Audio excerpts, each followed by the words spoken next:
Dito sa ating pag-aaralan ay ating binasa ang 2 Thessalonians chapter 2 verse 13 and 14 kanina, at ang pamagat ng ating pag-aaralan ngayong umaga is sinner's prayer can be an instrumental tool for salvation. Ang panganalangin ng makasalanan ba ay maaring maging kasangkapan para sa kaligtasan? So yan po yung ating tutunghayan ngayong umagang ito, sapagkat ang akala ng marami kapag sila ay nanalangin, sila ay iniligtas ng Diyos eternally. At isa pa, akala ng tao kapag malapit na siyang mamatay, magpatawag ng pastor, magpatawag ng pari para mag-confess ng kasalanan, para mapatawad at manalangin, para yung kaluluwa niya ay punta sa langit. Sapagkat yun po kasi yung turo na siyang itinuro sa atin, na taliwas naman talaga sa Biblia. Pero dito sa 2 Thessalonians chapter 2 verse 13, sabi po ng Biblia, "But we are bound to give thanks always to God for you, brethren, beloved of the Lord, because God hath from the beginning chosen you to salvation." Mula nung pasimula, buhat ng pasimula, kayo ay hinirang sa kaligtasan sa pamamagitan ng pagpapabanal ng Espiritu at pananampalataya sa katotohanan. So makikita natin kung paano tayo iniligtas ng Diyos. Nung tayo ba ay hinirang ng Diyos, pinili ng Diyos, tayo ba ay humingi ng pagkakasala? Hindi. Iniligtas ka ng Panginoon eh. Dahil nakita ng Diyos yung pangangailangan po natin, hindi natin hiniling sa Kanya na tayo ay patawarin para tayo ay maligtas, pero yung pagpapatawad ng Diyos, libre, kahit hindi mo hiningi, libre yan. Ibinigay sa'yo. Kahit po yung pagsisisi ay ibinigay ng Diyos, mga kabatid. Ang tanong, nung iniligtas ka ba ng Diyos, ay meron ba siyang kondisyon para tayo ay iligtas sa kapahamakan sa impyerno? Meron o wala? Wala. Kasi ang teksto nito, before the foundation of the world, hindi ka pa sinilang. Pero yung kaligtasan, naihanda na para sa'yo, mga kapatid. At dito makikita natin, from the beginning, God that from the beginning, chosen you to salvation through sanctification of the Spirit and belief of the truth. So makikita po natin yung belief of the truth po rito ay practical salvation po ito. Ang tinutukoy po natin dito ay yung eternal salvation. Ngayon, yung kaligtasan nating eternal, may kinalaman po ba ito sa panalangin pagtanggap? Wala po, mga kapatid. Wala pong kinalaman ang sinner's prayer sa kaligtasan po natin. Hindi po kasi mauuna yung kamay ng tao para iligtas siya ng Diyos, kundi yung kamay ng Diyos muna ang nauna bago tayo nagsisi, bago tayo nanampalataya. Mauna po muna yung kamay ng Diyos, mga batid. So dito, this one is crucial. Yung katanungan na ito ay napaka-crucial po nito, dahil maraming mga iglesia, many churches, confuse prayer with the gospel. Magkaiba po yung prayer sa gospel. Magkaiba yung panalangin sa ebanghelyo. The so-called sinner's prayer can sometimes express faith, but is never the instrument of salvation. Tandaan natin, yung panalangin ay hindi po ito instrumento ng Diyos para tayo ay iligtas sa impyerno eternally. At marami po kasi mga ngaral that they invite people to pray a sinner's prayer for salvation. Malinaw mga kapatid, yung kaligtasan ginawa ng Panginoon before the foundation of the world. Sapagkat yung eternal na kaligtasan ay plano ng Diyos. Hindi po ito base sa iyong prayer, hindi ito base sa iyong plano, hindi base ito sa iyong programa.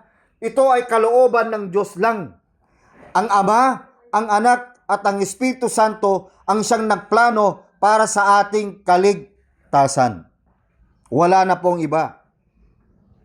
Kaya hindi po ito maunawaan ng marami sapagkat minsan ang kaligtasan na ginawa ng Diyos ay nire-replace po nila sa pamamagitan ng sinner's prayer. The Bible never teaches that a prayer saves. Salvation is not by repeating. Salvation is not by reciting. Salvation is not by requesting. Salvation is not by receiving, but rest. Ang kaligtasan ay it rests. Nakapundasyon siya. Saan? On the electing grace of God. Yung biyaya ng pagkahirang ng Diyos ang siyang nagligtas sa atin sapagkat wala ng kondisyon na hiningi na anuman ng Diyos sa atin para sa ating kaligtasan. The sinner's prayer can reveal a heart seeking truth, but it is not the saving instrument. Ano ang legal na kaligtasan po natin na ginawa ni Kristo? Ay yung tinatawag po nating krus. Ang krus lamang ang siyang ating kaligtasan na ginawa ng ating Panginoon Kristo, na siya ay namatay, nabuhay na maguli, at siya ay inilibing pagkatapos po ay nabuhay na maguli para po sa atin. Ating suriin kung nakakapagligtas ba, kung instrumental ba ang kaligtasan. Number 1, ang sinner's prayer ba ay ito po ba ay tool? Ito ba ay kasangkapan para sa kaligtasan natin? Number 1, the scripture is silent. Silent po ang scripture patungkol po dyan. Sapagkat hindi naman galing talaga sa atin sa panalangin yung kaligtasan, mga kapatid. Actually, ang kaligtasan hindi dinisign ng Diyos sa pamamagitan ng sinner's prayer. Dinisign niya ito sa pamamagitan ng pagpili ng Ama. Dinisign niya ito sa pamamagitan ng redemption. Yung una, election, dinisign niya sa pamamagitan ng election, pagpili ng Ama. Ang kaligtasan natin legal ay ginawa sa pamamagitan ng redemption, pagtutubos. At ang kaligtasang vital ay ginawa ng Banal na Espiritu Santo na ito ay tinatawag nating regeneration o pagiging born again. Kaya makikita po natin na ang kasulatan ay tahimik patungkol sa bagay na ito, na walang kasangkapan na galing sa tao, mga kapatid, na ginamit ng Diyos para tayo ay maligtas. So nowhere in Paul's epistle do we find a command to pray to be saved. Hindi niya sinabi na we need to pray to be saved. You need to say a sinner's prayer to be saved. Instead, salvation is always linked ng kaligtasang practical ay nakalink po siya, nakakonekta siya by believing the gospel, and that is our practical salvation. Romans chapter 1 verse 16. Kasi marami po kasing salvation sa Bible eh. Tulad po nitong Romans 1:16. Ang tinutukoy rito sa Romans 1:16, mga kapatid, ay practical na kaligtasan. Bakit? Anong sabi niya? Everybody read, for I am not ashamed of the gospel of Christ, for it is the power of God unto salvation to everyone that believeth, to the Jew first and also to the Greek. Yung gospel of Christ dito ay yung tinatawag po nating banal na kasulatan. Itong Biblia. Kapag ginamit natin ang Biblia sa kaligtasan, hindi po pwede ito sa eternal, hindi ito pwede sa saan? Vital, hindi rin to pwede sa tinatawag po nating anong isa kanina? Legal. Anong gamit ng Bible for our salvation? Practical salvation ang Biblia. Ang Bible po ay good news, magandang balita. Tanggapin mo na lang yung magandang balita. Kaya ang sinasabi ni Pablo sa Romans 1:16, ito yung magandang balita na siyang kaligtasan na ating nakapangyarihan ng Diyos. Ano ba yung kaligtasan na napapaloob rito, mga kapatid? Na tayo po ay dapat maligtas sa mga maling aral, maling paniniwala, maligtas sa ating mga maling gawain. 1 Corinthians 15, verse 1 to 4. 1 Corinthians chapter 15, verse 1 to 4. Everybody read, moreover, brethren, I declare unto you the gospel. Diyan muna. Ano itong gospel dito? Living gospel ba ito? O written gospel? O spoken gospel? Ito po ay written gospel. I preach unto you the gospel, which I preach unto you, which also ye have received. Ito ay inyong tinanggap, wherein ye stand. Ito rin ang iyong pinanatilihan, by which also ye are saved. Sa pamamagitan nito, kayo ay naligtas. Kasi kailangan nilang maligtas sa maling aral. If you keep in memory what I preach unto you, unless ye have believed in vain. Ipinangaral ko sa inyo, maliban na kung nagsisampalataya kayo ng walang kabuluhan. Verse 3, for I delivered unto you first of all which I also received. Ano daw yung tinanggap ni Pablo? Sinner's prayer ba? Hindi. Ano yung na-receive niya? How that Christ died for our sins according to the, kung paano si Kristo ay namatay ayon sa banal na kasulatan. Ano pa? Everybody read. Verse 4. And that he was buried, and that he rose again the third day according to the Scripture. Kaya nga malinaw, mga kapatid, na ang ating practical na kaligtasan o yung ating tinatawag na legal na kaligtasan ay ginawa ng ating Panginoong sa krus ng Kalbaryo. Ito po na nakasulat sa written gospel na ito, kung paano yung magandang balita ay sinabi ni Pablo, si Kristo ay namatay sa ating mga kasalanan. Hindi mo kailangang magpenitensya para ikaw ay maligtas. Hindi mo kailangan magpapako sa krus. Hindi mo kailangang lumakad sa altar ng simbahan na nakaluhod para ikaw ay mapatawad sa iyong mga kasalanan, sapagkat wala ho sa Biblia yun. Minsan ko lang siguro ginawa yun sa amin. Hindi ko na naulit. Nung bata ako, sakit ng tuhod ko. Akala ko yun, hindi pala eh. Bakit? Kasi yun ang itinuro eh. Walang hawak na Biblia eh. Kaya sabi ko, ano bang basehan ng mga ito? Bakit may mga ganitong aral? Meron kaya sa Biblia? Sabi ng Biblia, magsuri tayo.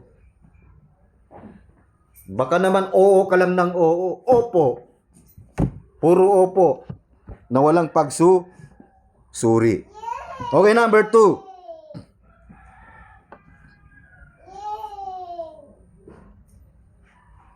Ang sinner's prayer ba ay kasangkapan? Number 2. Yung tinatawag na substitutional sacrifice. Ang panalangin ng isang makasalanan, hindi po ito kapalit na sakripisyo. Ang kaligtasan ay ginawa na ni Kristo sa krus ng Kalbaryo. Last 2,000 years ago. Hindi na ulit mauulit. Malapit nang darating yung pagpepenitensya na naman. Bakit nag-iisa lang ang pagpepenitensya? Di yun lang ang maligtas kung sakali. Buhatin mo yung krus mula apari hanggang hulo. Parang hulugan pa yung kaligtasan mo eh. Kung hindi mo nakayanan, paano yan? Hindi naman substitution po kasi yun eh. Ang substitution natin, ang kapalit natin si Kristo. Nangyari lang po ito last 2,000 years ago at hindi na kailanman mauulit. Bakit? Sapagkat si Kristo ay napagtagumpayan niya yung kamatayan. Okay. Salvation is grounded in Christ's finished work. Yung ating legal na kaligtasan ay naka-grounded. Nakapundasyon. Nakapundasyon po ito sa tapos na ginawa ni Kristo. Ano ba yung natapos ni Kristo? Namatay siya sa krus bilang sakripisyo sa ating mga kasalanan. Yun yung kanyang ginawa. Walang pwedeng makagaya noon. Meron ba? Walang pwedeng gumaya noon sa ginawa niya sa krus. At pagkatapos ay mabuhay na maguli sa ikatlong araw. Ito ay hindi pwedeng gayahin ng kahit sino. Kahit man sa salita ng tao, His death, burial, and resurrection is the sole instrument the sole instrument of redemption. That is the legal phase of salvation. Kahit pa siya'y namatay, kahit pa siya'y nailibing, kung hindi siya nabuhay na maguli, yung kaligtasan natin walang kwenta, walang saysay, walang value, mga kapatid. Sabagkat ang kaligtasan lamang po natin ay sa pamamagitan, ang legal na kaligtasan po natin ay sa pamamagitan lamang ng dugo ng ating Panginoong Jesucristo. Romans chapter 4, verse 25. Anong sabi ng Romans 4:25? Everybody read. Who was delivered for our offenses and was raised again for our justification, na ibinigay dahil sa ating mga kasuwayan at binuhay na maguli sa ika-aring ganap po natin. Yung offense natin sa Diyos, yung criminal offense natin sa Diyos, hindi ho natin kayang bayaran yun. Talagang ang patutunguhan po natin lahat ay sa impyerno. Kahit anong relihiyon ka pa. Pero dahil mabiyaya ang Diyos, mabiyaya ang pagkahirang ng Diyos, kasama po tayo rito na tinubos sa pamamagitan ng kanyang banal na dugo. We are delivered for our offenses. Kumbaga, tayo ay pinalaya mula sa ating mga pagkakasala, sa ating mga kriminal na pagkakasala sa harapan ng Diyos.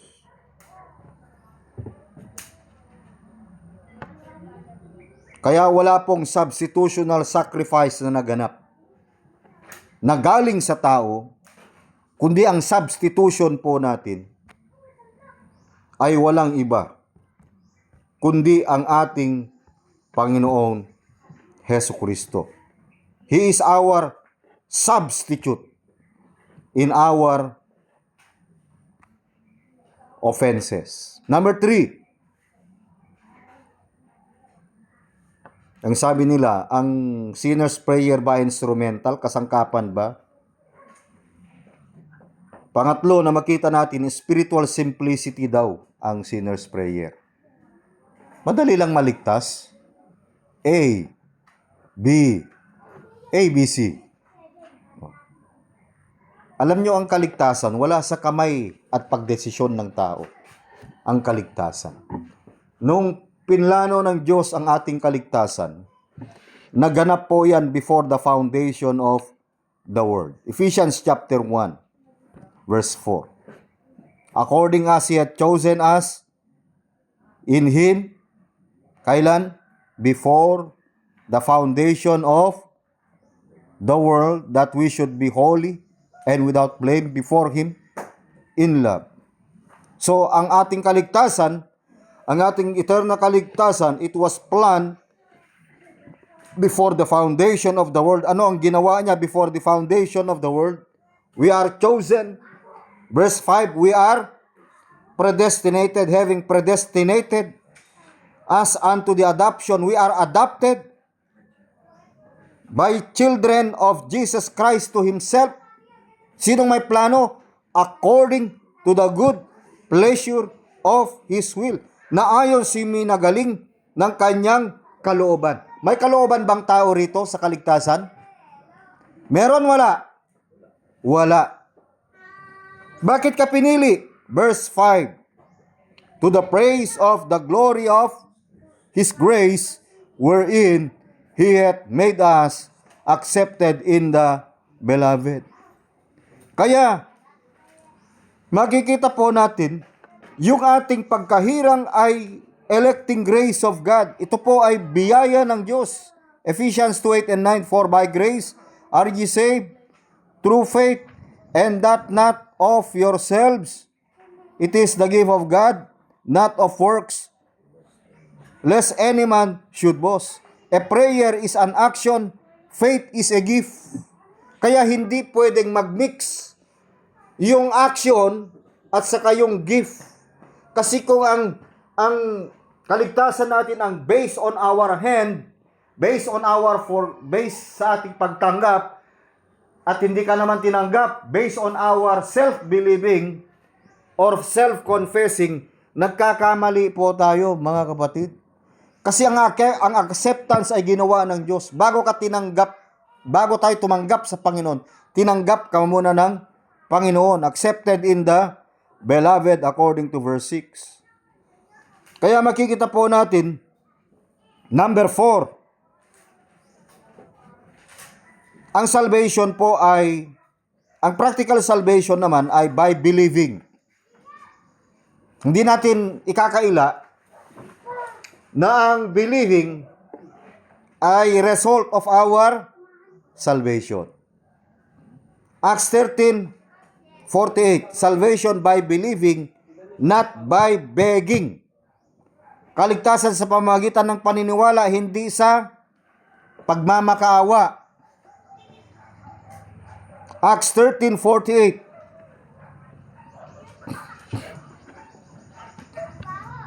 Acts 13 verse 48. Kasi akala natin, lahat ng galing sa atin may kaakibat. Actually, sabi ng Biblia, alam nyo, lahat ng gawa natin, sabi ng Diyos, basura. Meron bang mabuting ginawa ng tao bago siya maligtas? Wala eh. Basura ang pinanggalingan natin. Isaiah 64:6, but we are all as unclean thing, and all our righteousness are as filthy rags. Okay, Acts 13:48. And when the Gentiles heard this, they were glad and glorified the word of the Lord. As many as were ordained to eternal life, believe. Ang sinumang itinalaga sa buhay na walang hanggan, palataya. Minsan mali yung pagkatagalog dyan. Inuna muna yung kamay ng tao. Inihuli yung kamay ng Diyos. Kaya hindi natin pwedeng ihuli yung kamay ng Diyos. Ang Diyos ay hindi last trip. Gaya ng iba. Lalo na kapag mamatay ang tao, puro Diyos. Kapag may sakit, may Diyos. Kapag may problema, puro Diyos. Di ba? Pero kapag malakas, maraming pera, mayabang. Pero minsan talaga, kahit may sakit, kahit maraming pera, ayaw gumasto sa kalusugan. Oh. Pero makikita po natin dito, kaya sila sumampalataya, may dahilan. May dahilan bang tunay na pagsampalataya? Meron. Sapagkat sumampalataya sila dahil sila ay tinagda sa buhay na walang hanggan. Alam naman ng marami si Kristo namatay sa krus. Pero bakit wala sa kanila ang tunay na pagsampalataya? Bakit? Hindi sila tinagda sa buhay ng walang hanggan. At yun ang totoo. At yun ang sinasabi ng salita ng Diyos. Kaya nga akala nila, yung believing ay galing sa tao. Ang believing o understanding galing sa Diyos. John 3:16. Gayon na lamang ang pagsinta ng Diyos ay ibinigay niya ang kanyang bugtong na anak upang ang sinumang sumampalataya sa kanya ay hindi mapahamak, kundi magkaroon ng buhay na walang hanggan. For God so loved the world that He gave His only begotten Son, that whosoever believeth in Him should not perish but have everlasting life. Ang believing ay hindi po ito cause o dahilan ng pagkakaroon ng buhay na walang hanggan. Ang believing ay epekto po ito ng pagtatalaga ng Diyos sa buhay na walang hanggan. Okay, number 4, mga batid. Yung number 4 kanina, salvation by believing, not begging. 1 John 5:20. 1 John chapter 5 verse 20. Anong sabi? And we know that the Son of God is come and had given us an understanding that we may know Him. That is true. And we are in Him, that is true. Even in His Son, Jesus Christ, this is the true God and magkakaroon ba ng pananampalataya ang tao kung wala siyang tamang pangunawa? Sige nga. Hindi yan magkakaroon ng pananampalataya kung walang tunay na understanding yan. Nagaling saan? Nagaling kay Kristo. And we know that the Son of God is come and hath given us an anong understanding yan? Hindi yan physical understanding. Hindi yan intellectual understanding, mga kapatid. Hindi kung ano-anong understanding yan. Yan po ay spiritual understanding. Hindi po yan carnal understanding, kundi spiritual understanding that we may know Him that is true, and we are in Him that is true, even in His Son Jesus Christ. This is the true God and eternal life. Kaya nga yung iba, yung pagkakilala nila kay Kristo, hindi nila natanggap na Diyos si Kristo. Isinusuka nila yung pagka-Diyos ni Kristo. Ang sabi nila, tao lang. Ang sabi nila, maliit na mighty God. Hindi daw almighty God. Yun po ay blasphemy. Hindi ba sapat yung John 10:30, ako at ang Ama ay iisa? Ang John chapter 10, kung basahin yung John chapter 10, sinasabi ng Biblia, yung pagka-Diyos ng ating Panginoon Jesucristo. John 8:58. John 8:58. Anong sabi ng Biblia? John 8:58. Jesus said unto them, Verily, verily I say unto you, before Abraham was, I am. Exodus 3:14.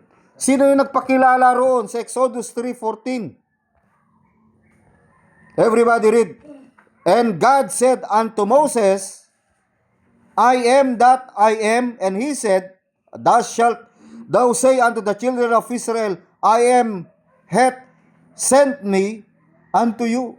Yung I am dito, yung I am that I am dito na capital letter, siya yung I am that I am ng John 8:58. Sabi niya, before Abraham was, I am.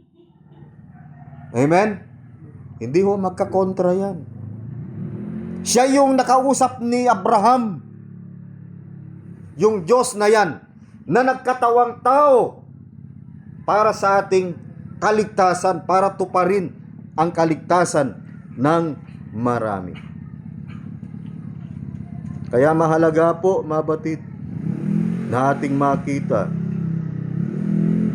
na ang ating kaligtasan, it's not by begging. Kaya yung kaligtasan o yung spiritual na kaunawaan, hindi ho ito physical. Hindi po ito secular. Hindi ito secular understanding. Hindi ito physical understanding or intellectual understanding. Ito po ay spiritual understanding na may connection sa Diyos. Kaya kung wala kang connection sa Diyos, wala ka talagang spiritual understanding. Kahit i-Bible study ka pa ng matagal, mag-i-spark ba yan? Magkakaroon ba ng power yan? Wala. Bakit? Wala siyang connection sa Diyos. Ang tawag dyan, reprobation.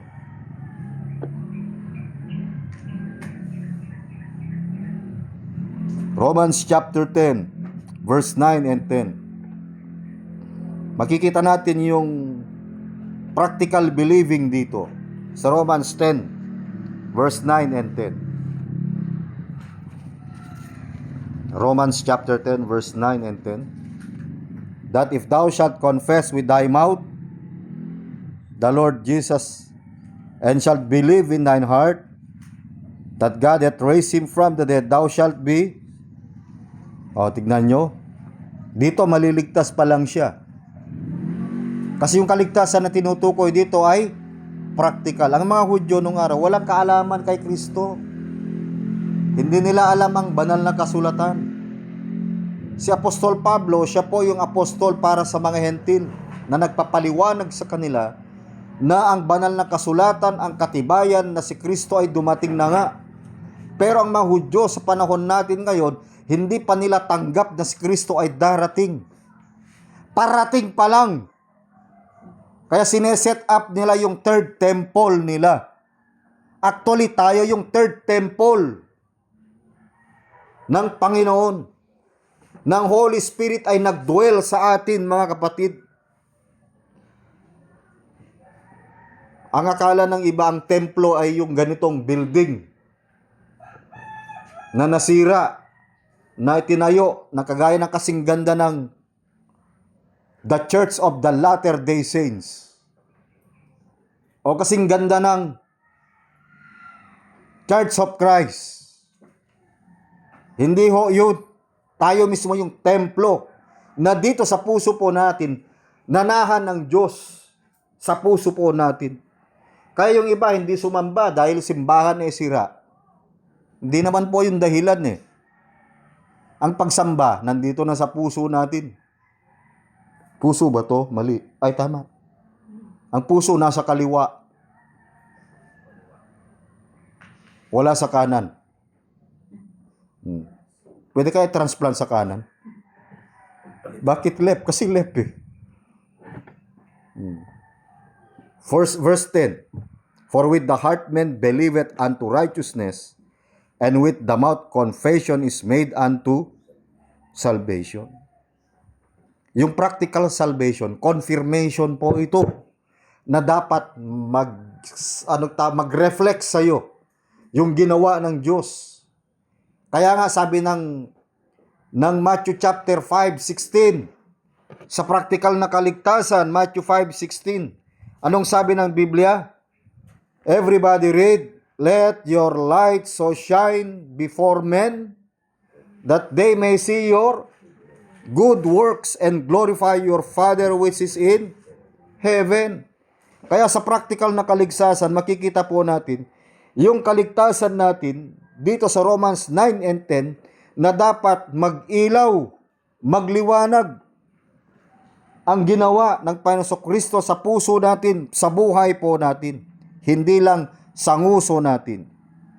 Colossians 1:12 and 14. Colossians chapter 1 verse 12. Colossians chapter 1 verse 12 to 14. Everybody read, giving thanks unto the Father, which hath made us to meet to be partakers of the inheritance of the saints in light. Tayo daw ay partaker. Tayo daw ay kabahagi sa mga mana ng banal sa kaliwanagan. Kasama tayo sa liwanag. Bakit? Galing ka sa dilim. Akala ng tao, galing na siya sa liwanag. Galing siya ng dilim. Hinugot pa lang sa dilim. Pinili ka sa kadiliman. Inexit ka dun. May free will ka ba dun? Dahil ba ikaw ay tumanggap o may sinner's prayer, kaya ka hinugot ng Diyos dun? Susi ba yun para tayo maligtas dun sa kadiliman? Hindi. 1 Peter chapter 2 verse 9. 1 Peter chapter 2 verse 9. Anong sabi po ng Biblia?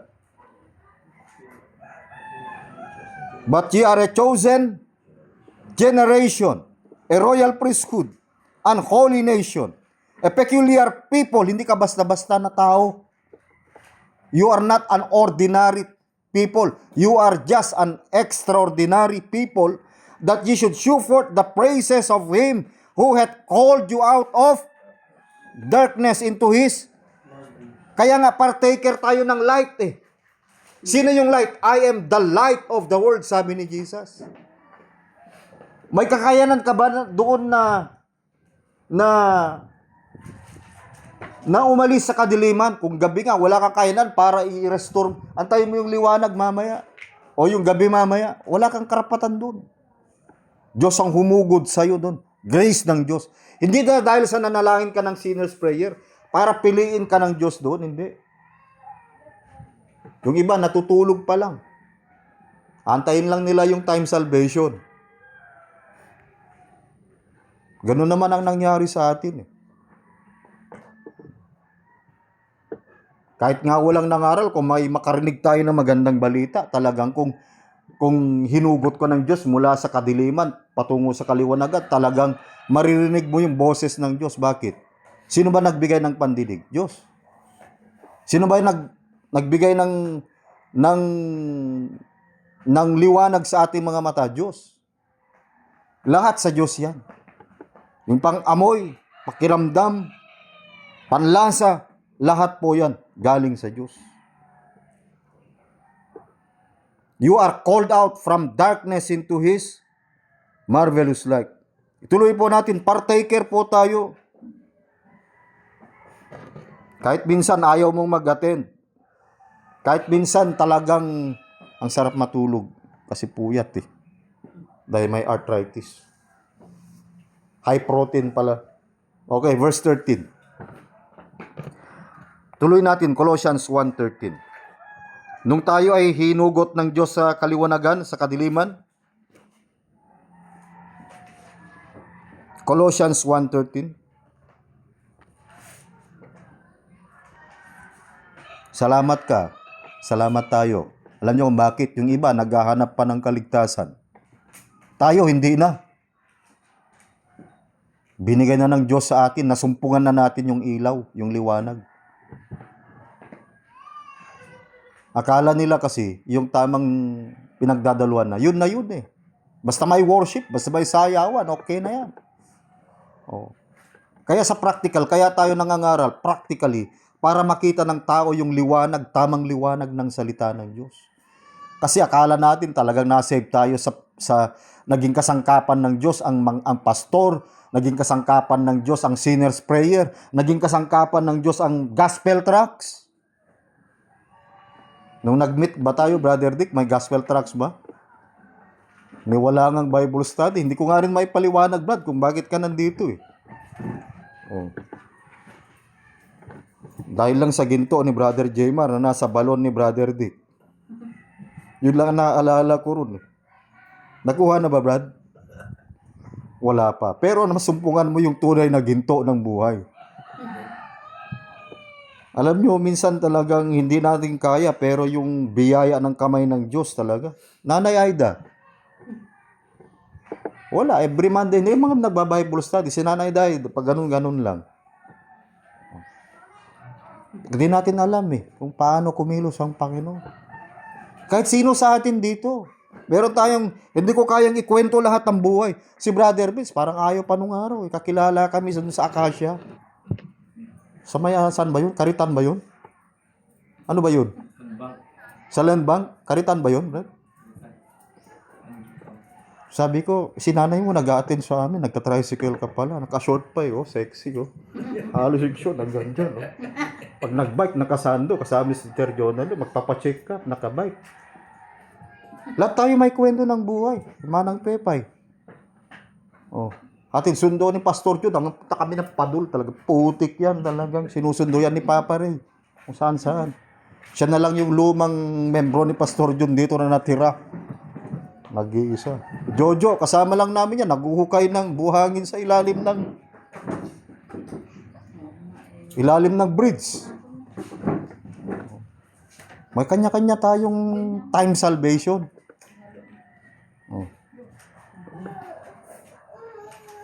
Mga batid. Verse 13. Colossians chapter 1:13. Ito yung kanina. Who had delivered us from the power of, di ba hinugot lang tayo? Called out lang tayo? Pero we are delivered from the power of, yung power na yun, yung kapangyarihan niyan. Hindi kayang, sa lakas ng tao, hindi niya kayang hilain yan. Kaya niyang patayin. Kahit kandila ang normal na kadiliman, hindi kaya. Kamay ng Diyos lang ang nag-ano dun. Talagang kapangyarihan ng kamay ng Diyos, who had delivered us from the power of darkness and hath translated us into the kingdom of His dear Son. Tayo ay inilipat, tayo ay hinugot mula sa kapangyarihan ng kadiliman at naglipat sa atin sa kaharian ng anak ng kanyang pag-ibig. Dahil sa kanya, verse 14, in whom we have redemption. Ito po yung ating legal phase of our salvation. We have redemption through His blood. Bakit? Ito na po yung pinangtubos nung kayo hinugot doon sa kadiliman. We are redeemed through His blood. Even the forgiveness of, kayo ba'y humingi ng kapatawaran ng kasalanan? Maging yung kapatawaran ng kasalanan ay libre, kasama po rito. Hinilig ba natin sa Diyos na patawarin tayo sa kasalanan? Ito package, redemption and forgiveness. Ang forgiveness, ang pagpapatawad, hindi yan hindi yan hiningi kasama sa package ng salvation yan.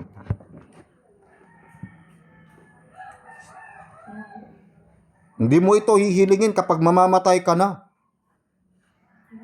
Meron na ito sa'yo. Nakadikit na habang buhay. Kahit anong klaseng ataol ka pahihiga. Gusto mo kung pahiga, patayo, pabaliktad. Nakadikit na sa'yo to. Kahit walang funeral service. Hindi naman funeral service kasi ang magdadala sa'yo Parang tradisyon na lang yan Tapos minsan pera-pera pa. Hindi naman ako against doon. Pero hindi tayo nag-funeral service para kausapin yung patay para sa kanyang kaligtasan. Ang makikinig, hindi yung nakahiga, kundi yung mga nakaupo at nakatayo. Yung gumagalaw. Mga batid. Kaya ang practical salvation saves us from the ignorance of the gospel. It saves us from the false doctrine. It saves us from the false tradition. And it will save us from the false practices. Number 5, 10 po ito. Pero hanggang 5 lang muna tayo. Sincere but shallow. Akala nila ang sinner's prayer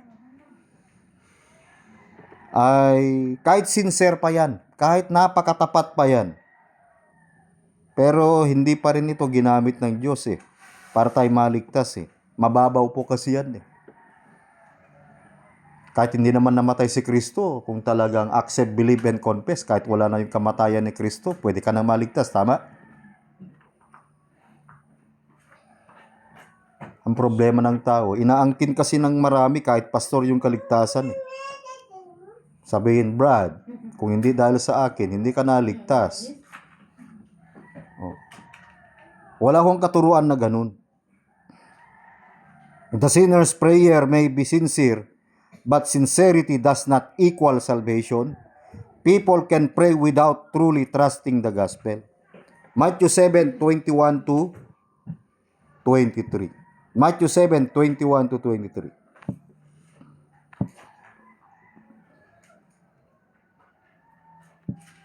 Matthew chapter 7, verse 21. Not everyone saith unto me, Lord, Lord, Panginoon, Panginoon, shall enter into the kingdom of heaven. Siguro tumanggap din ng mga ito, ano? Kasi ginamit din nila yung pangalan ng Panginoon eh. But he that doeth the will of my Father which is in 22, many will say to me in that day, Lord, Lord, have we not prophesied in thy name? And in thy name have cast out devils, and in thy name done many wonderful works.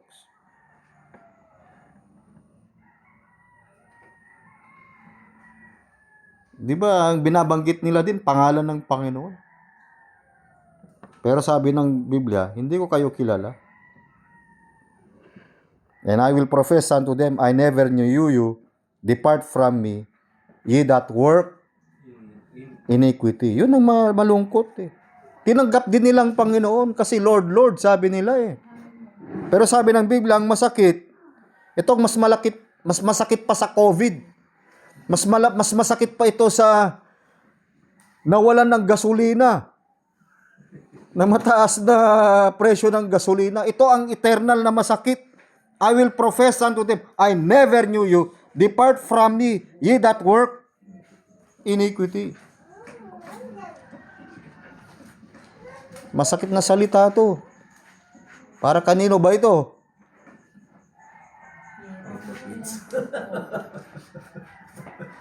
Wala tayong magawa. Yun ang sabi po ng Biblia, mga kapatid. Ginamit din nilang pangalan ng Panginoon sa kanilang reliyon. Mga kapatid. Kaya napakababaw. Ang tawag dyan, easy believism. Makala nila, ligtas na sila. Pwede na lang gumawa uli ng kasamaan. Mga kapatid, wala pong assurance sa sinner's prayer. Maniwala kayo, walang assurance. Ang assurance lang natin ay yung ginawa na plano ng Diyos dito sa 1 Thessalonians na ating teksto kanina, chapter 2, verse 13, itong assurance natin. O 2 Thessalonians, chapter 2, verse 13. Itong assurance na ikaw ay pupunta ng langit. Hindi mo sariling desisyon to, hindi mo sariling kamay to, hindi mo sariling kaunawaan ito, but we are bound to give thanks always to God for you, brethren, beloved of the Lord, because God that from the beginning chosen you to salvation. Bakit ka ligtas? Because of the electing of grace of God. Tanungin mo yung iba, bakit ka ligtas? Kasi tinanggap ko ang Panginoon eh. Paano kung hindi ka tinanggap? Di-reject ka. Yung iba, bakit ka tumanggap? Dahil minahal ko ang Panginoon. Hindi naman ikaw ang una nagmahal eh. Yung iba, ba't ka pupunta ng langit? Hinahanap ko ang Panginoon eh. Yung iba, pinili ko ang Panginoon eh. You have not chosen me, but I have chosen you. Luke 19:10, the Son of Man is come to seek and to save that which was lost. Kaya ang ma-advise ko lang, sinner's prayer pa more. Okay, magandang umaga po. Nawa ay pinagpala tayo ng Panginoon.